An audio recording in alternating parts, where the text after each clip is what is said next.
to the individuals present and involved in this conversation.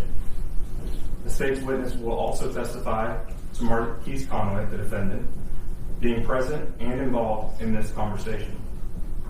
The state's witness will testify to the amount of money that was to be paid for the murder. A state's witness will testify to the individuals responsible for the payment. That state's witness will also testify that Marquise Conway was one of the individuals responsible for a portion of that payment. A state's witness will also testify to the individual who would receive this payment. The state's witness will testify that Kewan White was, in fact, the individual to receive this payment, who was originally indicted in State's Exhibit Number 1, the probable cause, which is before this court. The state's witness would also testify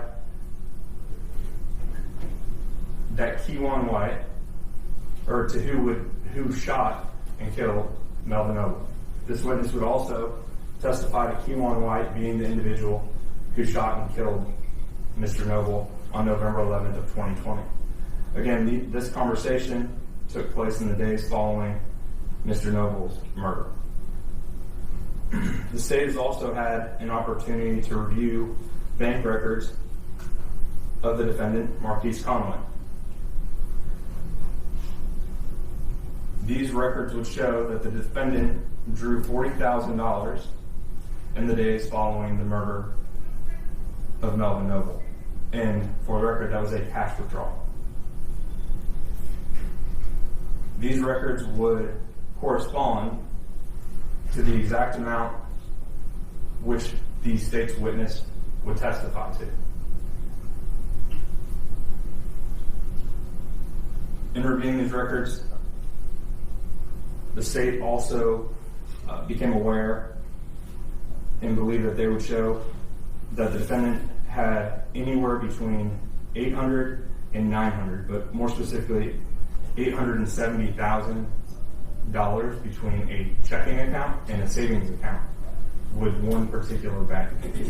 $370 of which was in a checking account, a little over $500,000 which was in a savings account.